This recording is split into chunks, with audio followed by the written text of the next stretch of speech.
नमस्कार दोस्तों, आज हम माता लक्ष्मी जी की व्रत कथा लेकर आपके समक्ष में आए। एक नगर में एक साहूकार रहता था। उसकी एक लड़की थी। उस लड़की ने देखा कि लक्ष्मी जी पीपल से निकलता करती हैं।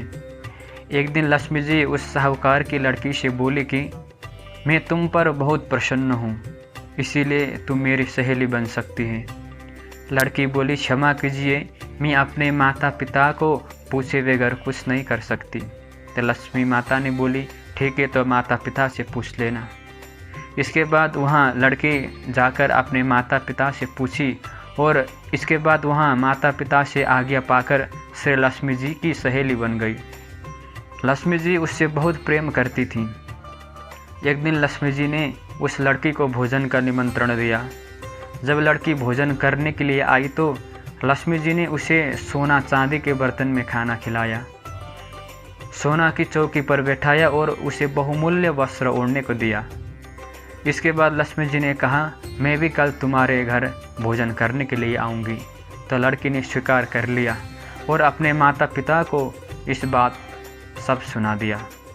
यहाँ सुनकर उसके माता पिता बहुत खुश हुए, लेकिन लड़की उदास होकर बैठी। कारण पूछने पर उसने अपने माता पिता को बताया कि लक्ष्मी जी का वैभव बहुत बड़ा है, मैं उन्हें कैसे संतुष्ट कर सकूँगी।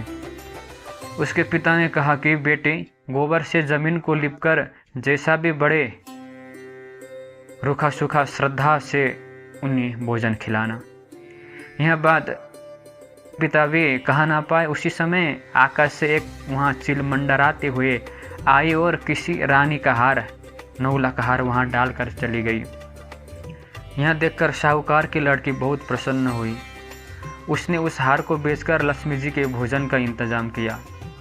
इसके बाद वहाँ श्री गणेश और लक्ष्मी जी भी वहाँ साथ आ गए और लड़की ने उन्हें सोने की चौकी पर बैठने को कहा। इस पर महालक्ष्मी और गणेश जी बड़े प्रेम से बैठकर भोजन किया। लक्ष्मी जी और गणेश जी के आने से साहूकार का घर और सुख संपत्ति से भर गया। इसीलिए जिसके ऊपर महालक्ष्मी की कृपा होती है, उसका घर सुख संपत्ति ले भर जाती है।